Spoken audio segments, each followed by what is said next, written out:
Đôi khi là cắn người nữa. Parafunction. Các cái hoạt động cận chức năng. I have this down as a definition, as a function of a dentition. Parafunction activities when the teeth are in contact, other than eating during eating. Các cái trận cận chức năng đó là chúng ta phải chạm nhau khi mà không phải là mình ăn. Brushing and clenching, you know. Cắn chặt và nghiến ăn cái kẽ.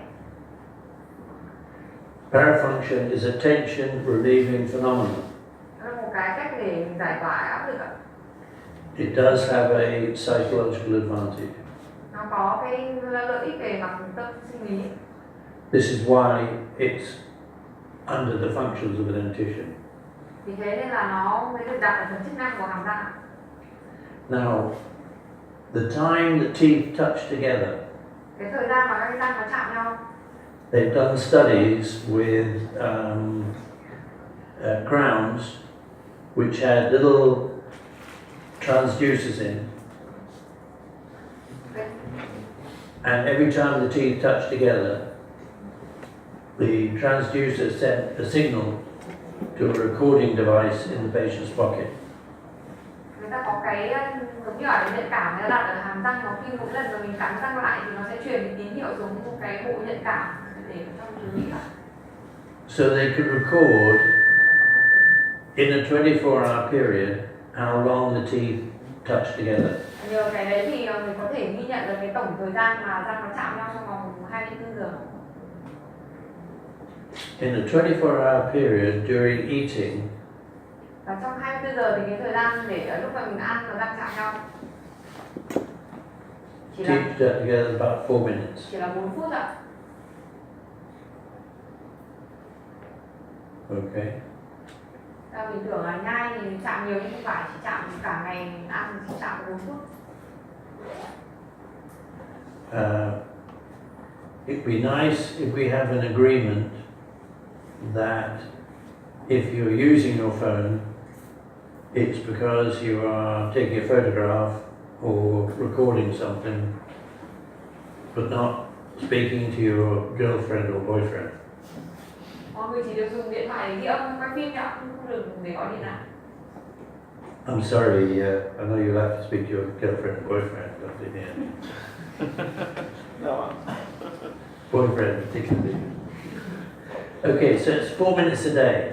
Most of the time your teeth come together when you're eating and they go apart again. Okay. Khi nhai thì chúng ta chỉ cần chạm nhẹ sau đó nhả luôn. I mean, do you need teeth to eat pho? Phở. Pho. Cái ăn phở thì mình có cần dùng răng không ạ? You know. Okay, you bite them a little bit, but the teeth don't necessarily have to touch. Thực ra là mình có cắn lại nhưng mà răng nó không chạm hẳn.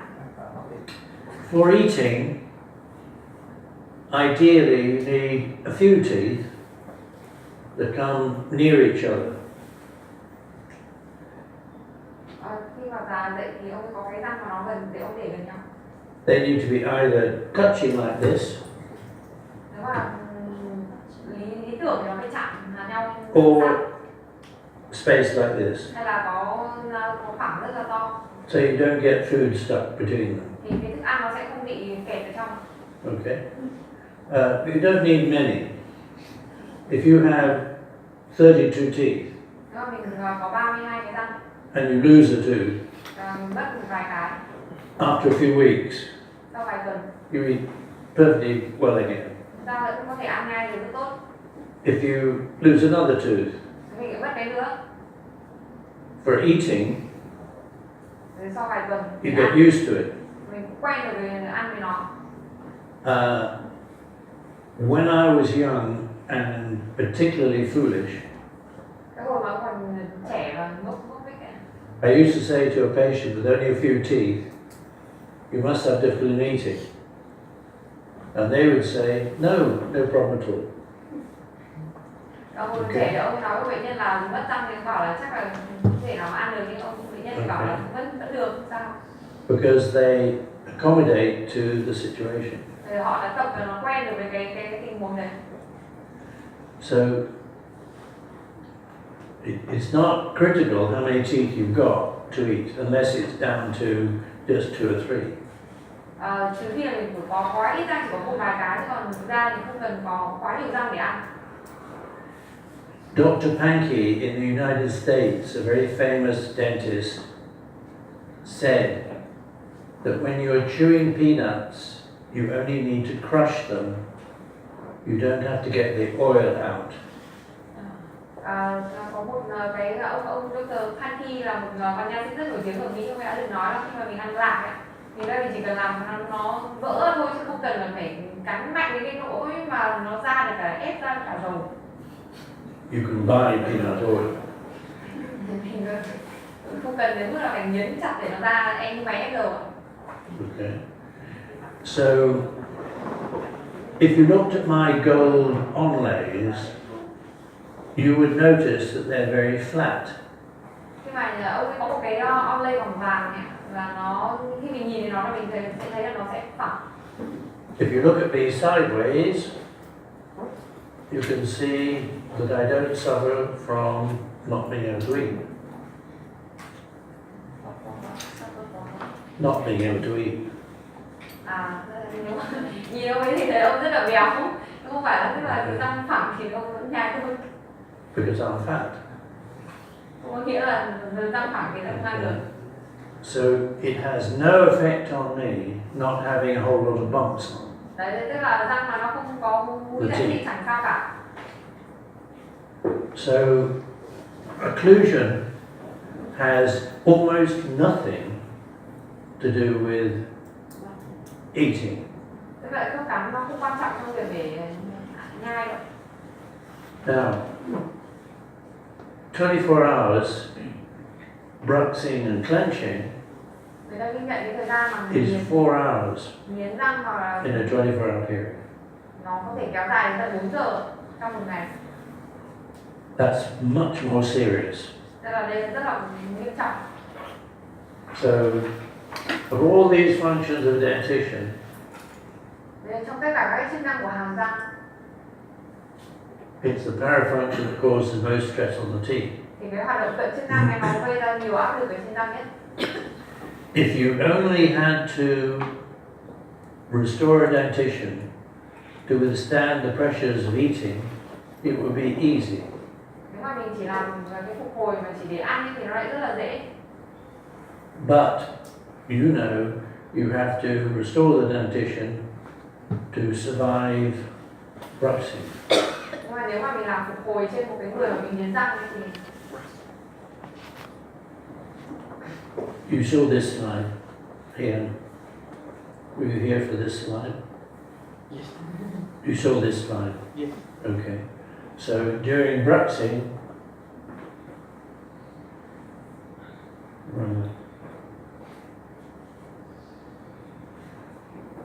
during bruxing and clenching, 4 hours. có thể miến răng hoặc là cắn chặt đến 4 tiếng một ngày. So that it's the parafunction that you're trying to build your dentitions, the patients, so that they can withstand the bruxing and clenching. Việc giúp cho bệnh nhân mà có thể chống chọi được cái miến răng này khi mà mình làm răng này là rất là khó. So the purpose of occlusal management is to produce as stress-free an occlusal system as possible. Cái mục đích của việc mà mình điều trị khớp cắn là mình tạo ra một cái hệ thống nhai mà có áp lực ấy, càng được như thế càng tốt ạ. Gnok, you have a job. To Yes, yes. occasionally, okay. Grounds for eating just enough teeth to crush the food occasionally. Để ăn thì chúng ta chỉ cần một số lượng răng vừa phải để nghiền răng thôi ạ. It's not necessary to crush the peanuts. It's only necessary to crush the peanuts. You don't have to get the oil out. Chúng ta tự ăn lại chỉ cần làm nó vỡ thôi chứ không cần phải nghiền nó ra thành dầu. Phong, do you want me to hold your telephone? Ông ấy nghe điện thoại không? Anh chị nào mà nghe điện thoại ông nhìn thấy không sẽ tịch thu đấy ạ.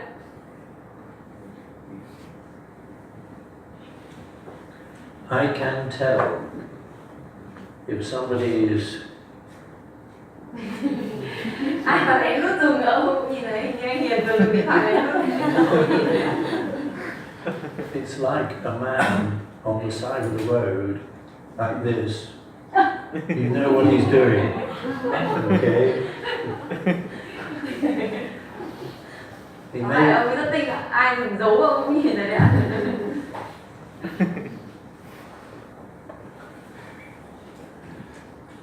factors guiding the movements of the mandible. Các cái yếu tố hướng dẫn vận động của hàm dưới ạ. The anatomy of the jaw joint, Giải phẫu là giải phẫu của cái khớp hàm.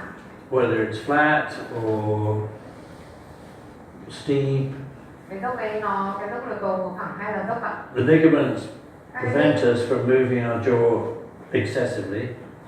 các cái dây chằng cái giúp cho cái hàm vận động ạ. The musculature, Các cái cơ ạ. which moves the jaw, and the neuromuscular system, which controls Và the hệ thống movement cơ of the thần jaw. kinh này sẽ điều khiển ạ.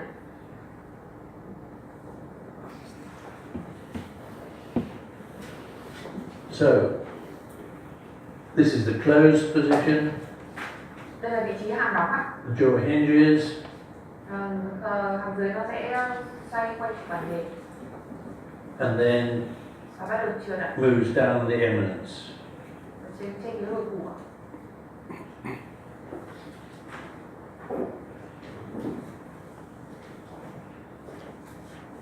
Giờ mình sẽ xem một cái video.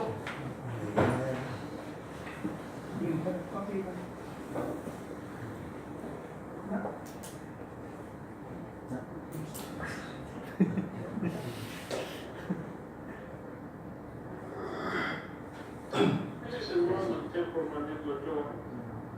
The disc is biconcave and it's located in the superior position. The central thin part of the disc is consistently lying in between the condyle and tubular.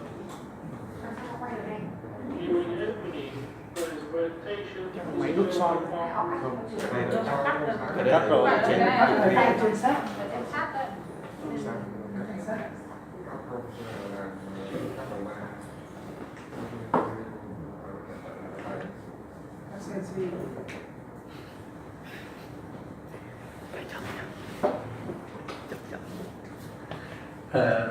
This video, you can Google video of the temporomandibular joint, and what they did was in Sweden, they had an old people's home, and they examined the old people to find out what their jaws were, what their joints were like, clinically, and symptoms, and then the day that they went,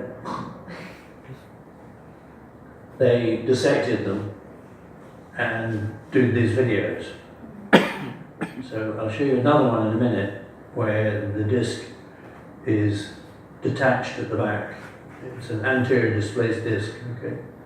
Cái video này người ta làm ở Thụy Điển là những cái người già người ta đến tận nhà để khám và ghi nhận các cái triệu chứng rồi khám lâm sàng, và sau khi người già qua đời thì người sẽ làm sinh thiết và trên cái đấy người sẽ quay lại. So this is physiological true hinge position. Đây là vị trí sinh lý, lực cầu nó ở vị trí bản đề sinh lý. When the joint is healthy. Cái khớp nó khỏe mạnh.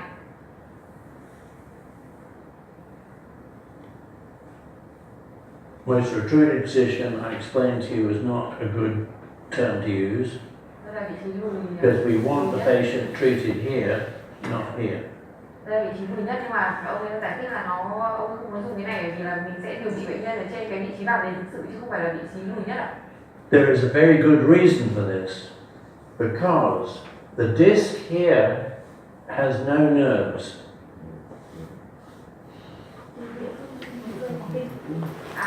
Cái đĩa đệm này nó có dây thần kinh ạ. It has nerves here, Và cái dây thần kinh nó ở phần cơ ấy. and it has nerves here. Và cái cơ dây thần kinh nó sẽ ở phần đằng sau của cái đồi cầu ạ. If the patient has lost one or two upper back teeth or lower back teeth, and when they bite together, the bite is such that it pushes the jaw back.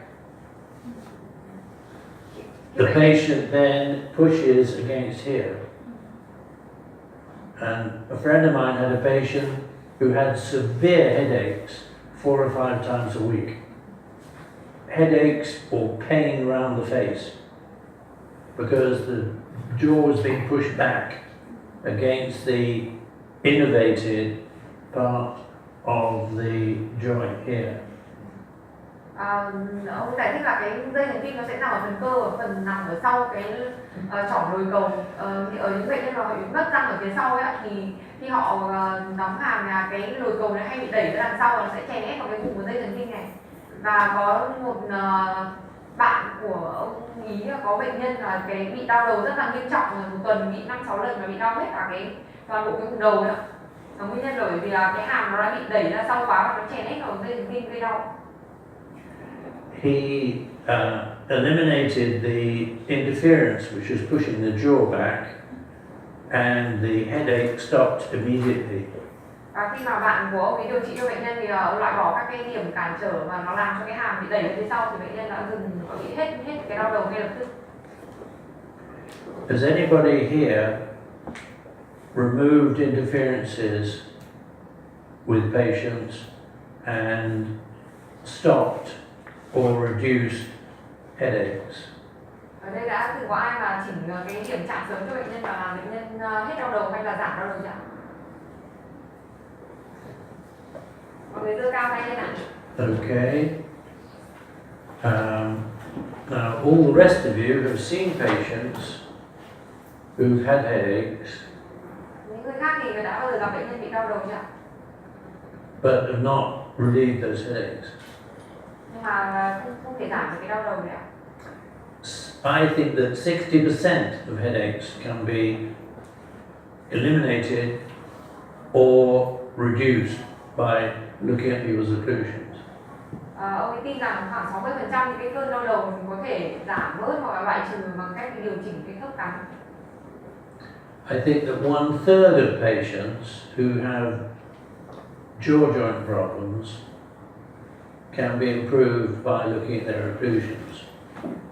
Có cả 1/3 số bệnh nhân mà có vấn đề về khớp thái dương hàm ấy, có thể được cải thiện bằng cách mình điều trị cái khớp cắn của họ.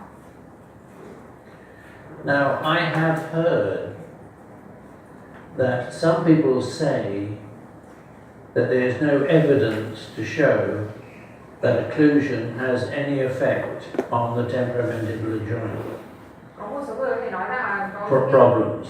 có các nghiên cứu nó chỉ ra rằng nó không có cái mối liên hệ giữa khớp cắn và các cái vấn đề của khớp thái dương hàm. Now, there may be very nice people who say this, Có thể những người rất là dễ thương có thể nói như thế ạ. but they're dishonest Nhưng mà nó không đúng ạ.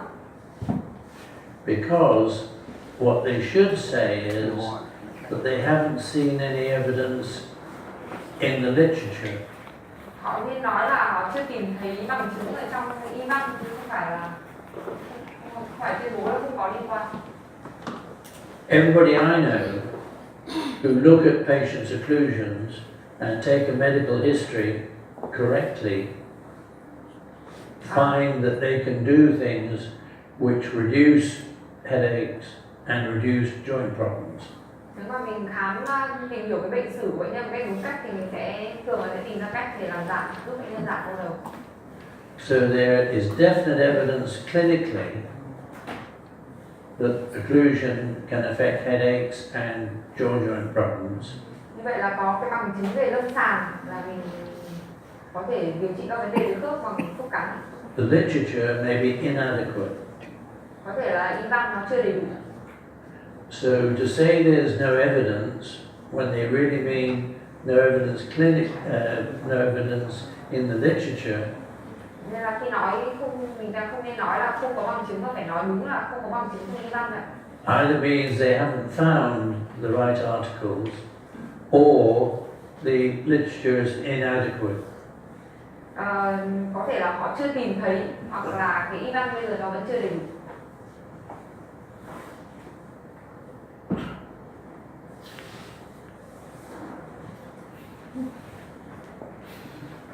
You know Boyle's law. Boyle's law. Boyle's law is how air expands with pressure Pressure and volume. and volume. Boyle's law, physics. Physics. Physics. Boyle's law. Pressure high. Volume low. Pressure low. Volume high. Cái này là đúng như kiểu là They can come here. I have to get approval. Some people think you can't fart unless you can quote Boyle's law.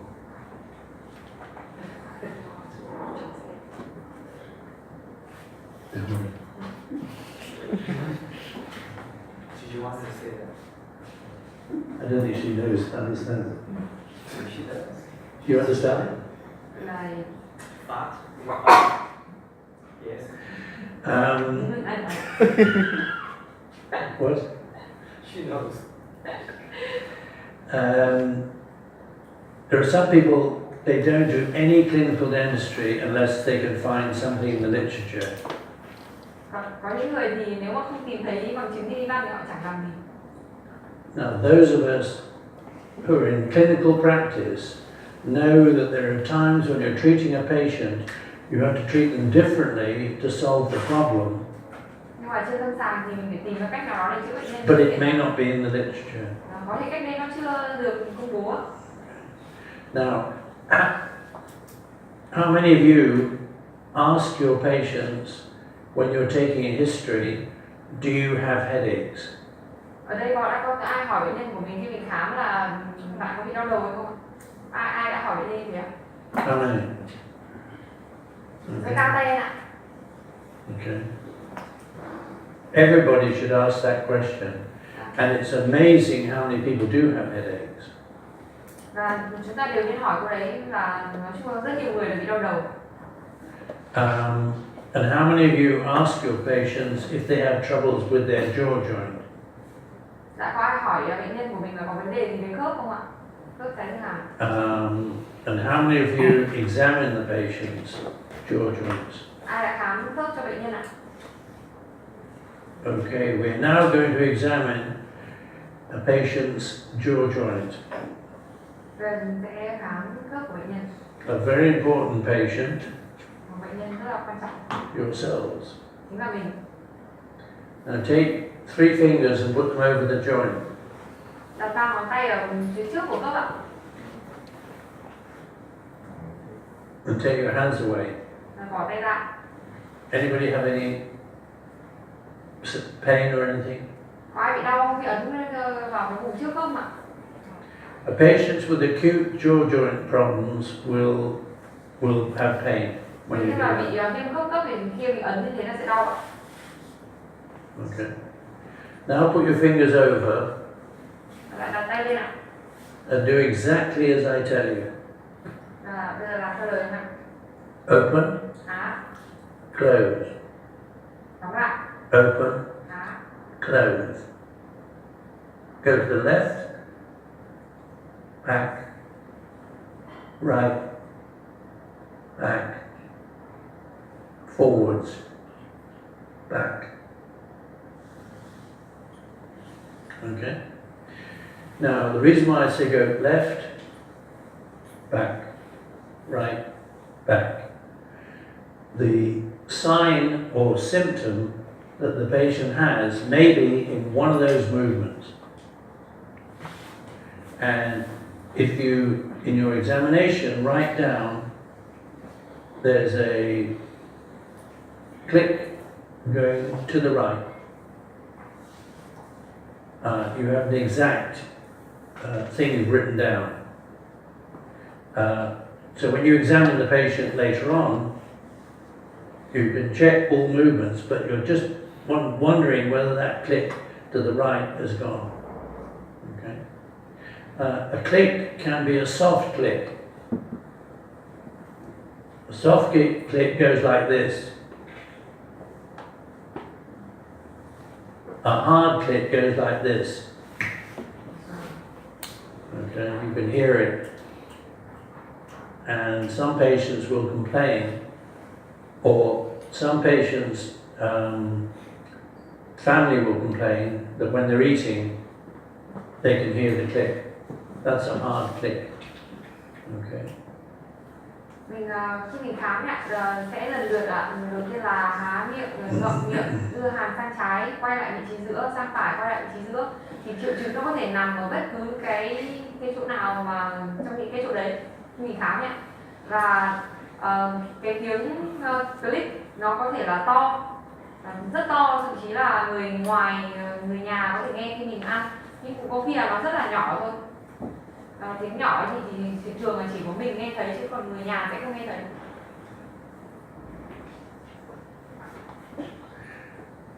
Put your fingers in your ears, little fingers, pointing forwards.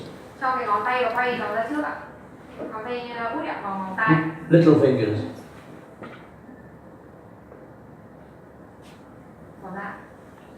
I had a patient who jumped out of the chair in tears from the pain when I did that.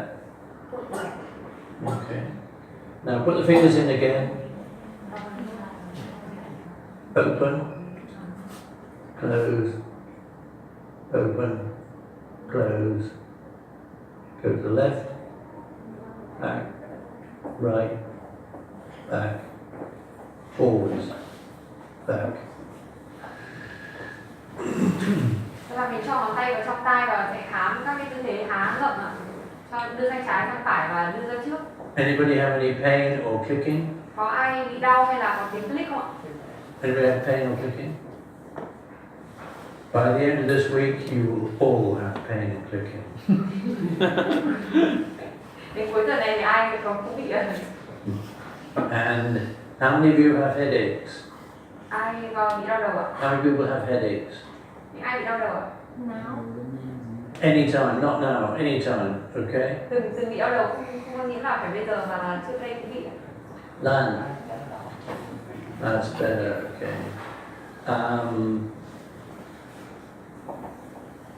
I had a bad headache for a day when I was in Pune in India.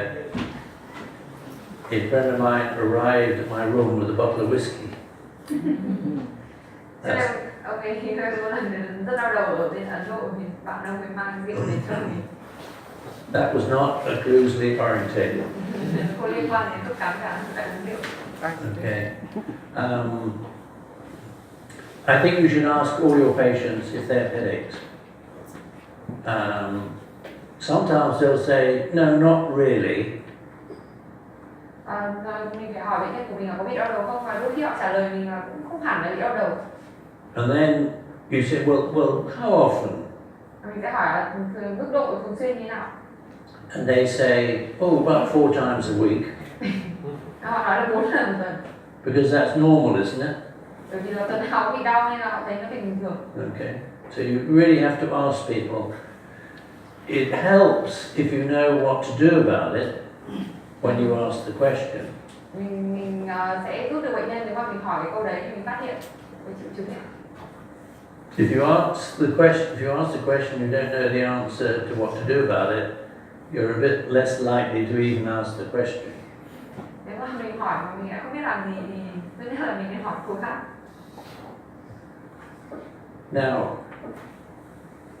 you this morning closed the articulated together on why don't you move to the next chair? Move to the next chair. The lady at the back. The lady at the back with the scarf. Red scarf.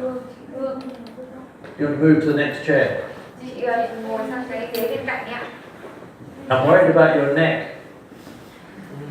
Không ai đang lo, có thể chắc chị mình mỏi cổ.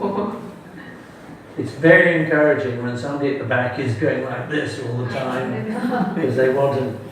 Tức là chị là ông, mọi người ngồi thẳng nha, ông thấy mọi người mà phải ngó nghiêng, ông lo mọi người bị mỏi. What was I saying before that? What was I saying before that? You worry about the than do before that. Quay đơn bút linh lên trên. Tại sao cô ấy không dịch? Yeah, À, yeah. So do ask the question, and also ask them about their joints, their jaw joint, and check their jaw joint. In my first examination, I only checked like this because this is a little bit more invasive. trước đây thì ông chỉ đặt tay ở ngoài để ông khám thôi, chứ ông ấy không cho tay vào tai. Unless the patient came with jaw joint troubles, Bệnh nhân tiếp theo là với có vấn đề về khớp đến. in which case I do the full examination. Thì Okay. lần này ông ấy đã khám đầy đủ. Now, I will show you clinically about checking muscles as Bây giờ well. ông ấy sẽ dạy mình cách khám lâm sàng về cơ.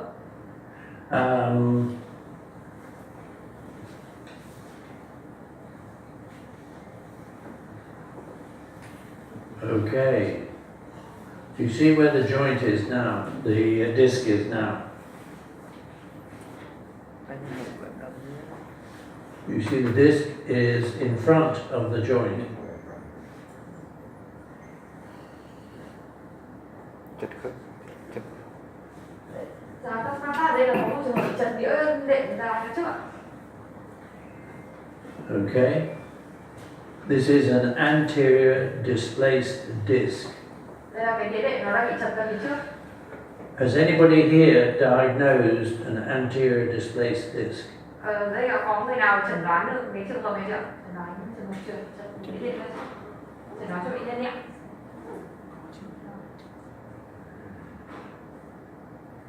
Now, what has happened is that the attachment at the back is broken.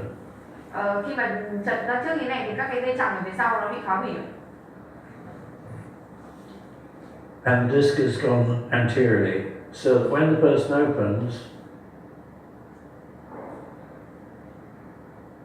it clicks when they're quite wide open, and then goes back, and then it clicks off again.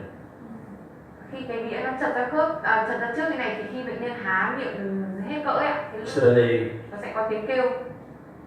as they open, it clicks into place, Cái tiếng kêu là khi cái đĩa đệm nó về đúng vị trí là nằm giữa cái and then it goes back and clicks off again. tức là nó sẽ có hai tiếng click. Tiếng click đầu tiên là khi mình há miệng rất to thì cái đĩa đệm nó sẽ về đúng vị trí là nằm giữa cái chỏm đồi cầu và cái phần phủ khớp ấy. Và khi mà mình đóng hàm lại thì nó lại có một lần click tiếp theo, đó là nó bị lại chật ra trước. Nó có hai lần click.